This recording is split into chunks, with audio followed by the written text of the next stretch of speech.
नमस्कार मंडळी, मी श्रद्धा प्रथमेश येवळे आणि तुम्ही पाहता आहात नो मराठी, एक असा चॅनल जिथे जगभरातील देश, संस्कृती आणि अनोख्या गोष्टी मराठीतून समजून घेतल्या जातात.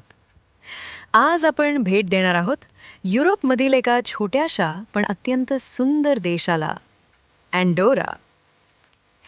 अँडोरा हा देश फ्रान्स आणि स्पेन यांच्या मधोमध बसलेला आहे. पायरेनीज पर्वत रांगांमध्ये वसलेला हा देश निसर्ग सौंदर्याने नटलेला आहे.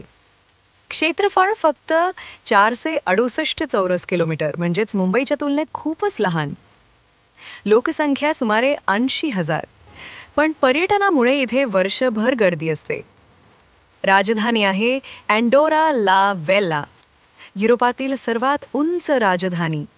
समुद्रसपाटीपासून सुमारे 1023 मीटर उंचीवर वसलेली.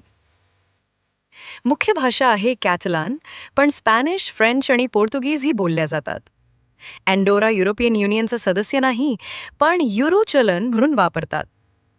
अँडोरा ही एक टॅक्स हेवन आहे, म्हणजेच इथे अनेक प्रकारचे कर लागत नाहीत. त्यामुळे अनेक कंपन्या आणि श्रीमंत लोक इथे गुंतवणूक करतात. बँकिंग, ड्युटी फ्री शॉपिंग आणि टुरिझम हे मुख्य व्यवसाय.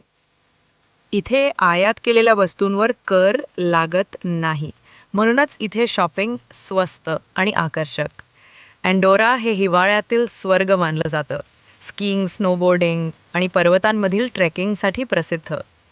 उन्हाळ्यात पर्वतांमध्ये सायकलिंग, हायकिंग आणि निसर्ग निरीक्षणासाठी पर्यटक येतात. मर्सिडीज बेंझ आणि रेंज रोवर सारख्या गाड्या पर्वतांमध्ये धावताना दिसतात. एक वेगळीच अनुभूती. अँडोरा देशाची स्थापना 743 साली झाली.